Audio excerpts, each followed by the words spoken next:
Hello guys, welcome. Collective reading tayo ngayon. So tingnan natin kung ano yung current energy ng person mo. Para to sa mga no contact situation na nakikibalita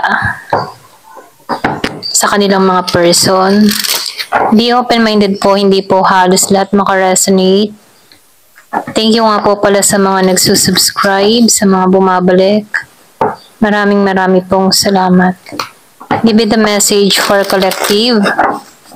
Ano yung energy ng person mo?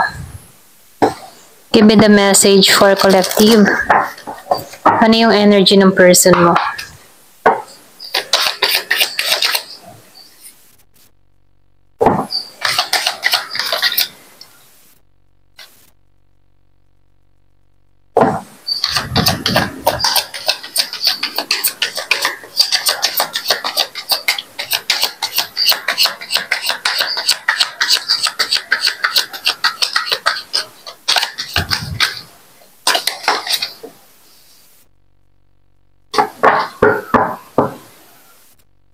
Yung iba sa inyo, nakikitaan ko dito, nagmamatigasan kayo ng tao mo. Merong pa rin ka ditong tao na nag-i-stalk sa'yo, kaya lang, nagmamatigas siya dito. So, nakikitaan ko dito, tinitiis ka ng tao nito, pero kahit tinitiis ka nito, nakatingin pa rin naman sa'yo. Yung iba sa inyo, kaya ka tinitiis ng tao nito dahil ayaw na rin ito na mahirapan pa. Ayaw na rin itong, yung tipo na ayaw niya nang masaktan pa. So, nakikitaan ko dito na itong tao mo, pilit niyang nililimot ka. Pero kahit nililimot ka ng tao na ito, no, naintriga pa rin to sa'yo kung anong ganap sa buhay mo. Diba, nakikitaan ko dito na nakaka-recover na naman to sa sitwasyon. Tanggap na rin naman ng tao na ito na wala na talaga kayo. Pero, merong time na itong tao mo na naiintriga siya kung ano yung ginagawa mo, kung anong ganap sa buhay mo. Andun pa rin yung kanyang interest sa'yo. Meron ako nakikitang Scorpio, Cancer, and Pisces. Meron ding Gemini, Aquarius, and Libra. Meron ding Aries, Leo, Sagittarius. Nakikitaan ko dito, itong tao mo nakakatulog na dito ng maayos. So, nakikitaan ko dito na sa healing, okay? Naghihilom na rin ang sugat nito sa kahapon, sa mga pinagdaanan nyo. So, nakikitaan ko dito, pilit nito na yung bang tipo na iniiwasan ka, pero kahit iniiwasan ka nito dahil ayaw niyang masaktan dito, pero sumasagi pa rin sa isip ng tao na to na ano kayo nangyayari dito sa person ko.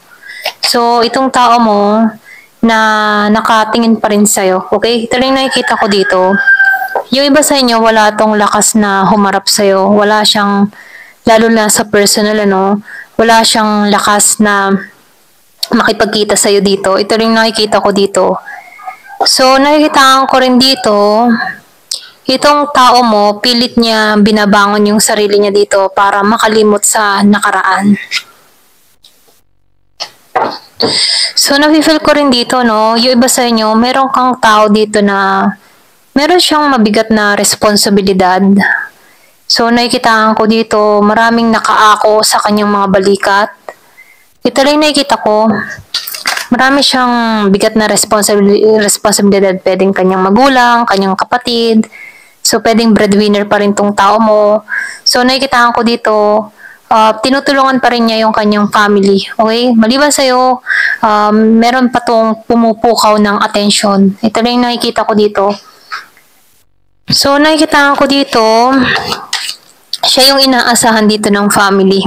Ito lang yung nakikita ko dito. Yung iba sa inyo, pwedeng kung hindi pa kayo nag-live-in ito, no? So, nakikita ko dito yung girlfriend, boyfriend, ganon na ex-girlfriend, ex-boyfriend, ganyan. So, nakikita ko dito, meron kang person dito na nakatuon na lang sa kanyang mga pamilya, okay?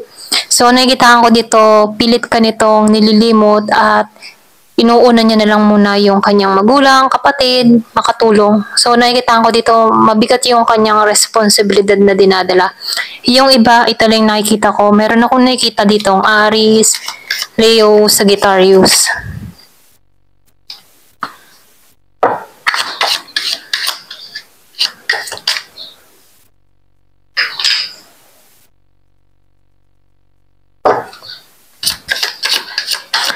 Nakikitaan ko dito, meron kang tao dito na gusto maglakbay, gusto mag-travel, pwedeng ito yung kanyang pangarap.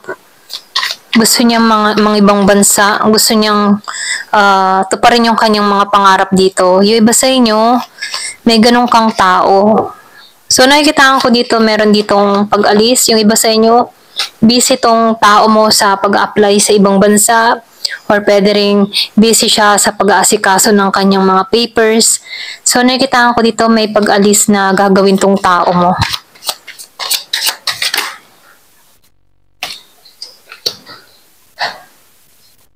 Kaya dito, nakikitaan ko dito, hindi ka na rin naman ito iniintay kasi priority niya dito yung sarili niyang paglago. Ito lang nakikita ko. And then yung iba naman sa inyo, waiting pa rin tong tao mo.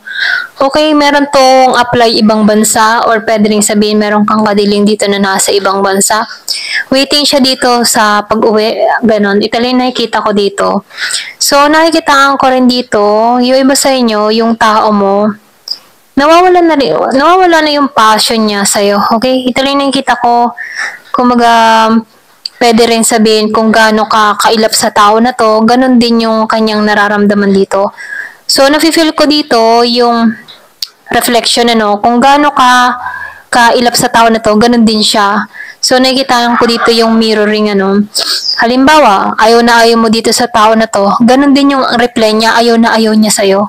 So, kung ikaw ay lumalayo rin siya dito. Ito lang nakikita ko dito. So, meron ditong Aries, Leo, Sagittarius.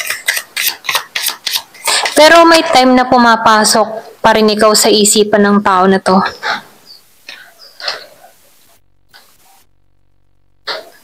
Nakikitaan ko dito, itong tao mo nagiging na lang matalino or nagiging logic siya sa sitwasyon. Depende sa kinikilos mo, yung kanyang ikinikilos din sa'yo. Ito lang nakikita ko. So, meron kang tao dito na matalino. Hindi nito pinaiiral yung damdamin. Hindi siya sensitibo. Ito lang nakikita ko. For example, kung ikaw hindi ka sensitive dito sa tao na to, ganun din siya sa'yo. So, nakikitaan ko dito, kung ayaw mo sa kanya, hindi niya yung dadamdamin, okay? So, nafe-feel ko dito, depende sa'yo kung ano yung reply niya din sa'yo, okay? Ito lang nakikita ko dito sa tao mo. Kasi itong tao mo, more on logic siya mag-isip.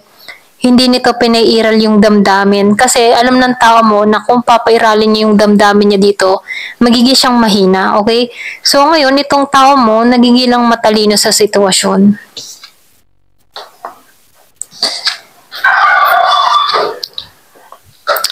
So, nagising din tong tao mo, okay? Kung nagising ka dito sa connection na to, ganun din tong person mo. Pareho kayong nagising sa bawat isa. Ito lang nakikita ko. Kaya dito, sa pag-iisa-isa nyo, okay, halimbawa, ikaw, nag-iisa ka, ganun din siya. So, nagkaroon kayo ng separation dito, separation period, So, yung pag-isolate nyo sa bawat isa, nakikitaan ko dito, dun pumapasok yung realization, dun pumapasok yung talino ng tao mo.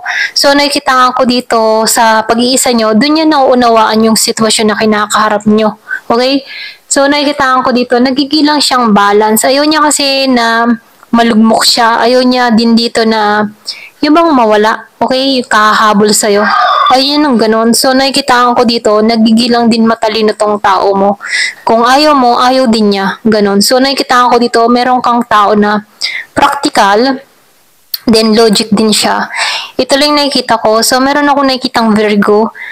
Meron din ako nakikita dito na Libra, Gemini, and Aquarius. So, nakikitaan ko dito, matalino to, may tapang to, may lakas ng loob. Kaya lang, ayaw niya ding i-down yung sarili niya. Kung ayaw mo, ayaw din niya. So, nakikitaan ko dito, kung matigas ka, matigas din siya. So, ito lang nafe-feel ko sa tao mo. Kasi, itong tao mo, alam niya yung makakabuti para sa kanya. Kung nag-let go ka, at ito yung makakabuti para sa'yo, tatanggapin ito ng tao mo. Ito lang nakikita ko. Kasi nagising na rin siya eh. Yung bang tipo na naiisip ng tao nito, baka hindi talaga kami yung destiny sa bawat isa, ganon. So nakikitaan ko dito itong tao mo, pinapakawalan ka na rin niya. So ito na yung nakikita ko dito, no. Kung nagpapakawala ka dito, ganun din siya. So, Knight of Cups, kasi binubuo din ng tao mo yung puso niya. Kung ikaw, binubuo mo yung puso mo, ganun din siya. So, napifeel ko dito na andito siya sa harmony niya, andito siya sa peace niya. Kasi, pwedeng itong tao mo, ayaw niya din ma-stress kasi ayaw din niya magkasakit, So, nakikitaan ko dito, mas pinipili niyang yung tama. Kung ayaw mo, ayaw din niya. So, hindi niya ipipilit yung sarili niya. So, nakikita ko dito, itong tao mo, nag-aayos to, may binabago siya sa sarili niya, pwede rin sabihin meron tong healthy livings na ginagawa, yung healthy choice niya yung pinili niya. Kung ikaw pinili mo yung healthy choice mo, ganun din siya. Ito na yung nakikita ko, so yung tao mo matalino. Arikos, ayan, pasensya na. Nadanggil ako eh.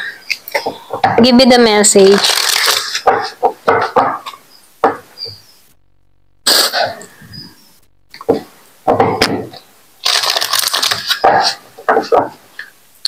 Pero kahit ganun pa man, may time na naaalala ka pa rin ng tao nito at nakikurious siya kung anong nangyayari sa'yo.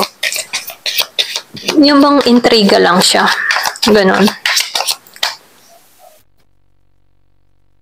Change, transition. Diba? Yung sinabi ko kanina, kasi itong tao mo, pinipili niya yung healthy choice niya. So, mayroong pagbabago na nangyayari sa tao mo. Maging sa pananaw niya, pwede rin sabihin na nag-grow na to, umiidad na, kaya nagbabago na yung takbo ng pag-iisip.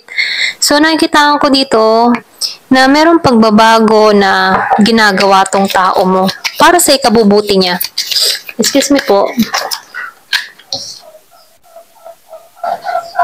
So, nagsisiri naman tong tao mo kasi alam niya na rin yung mga pagkakamali na gawa niya sa'yo. Alam niya ito lang nakikita ko, kaya pinagsisihan niya yung mga mali.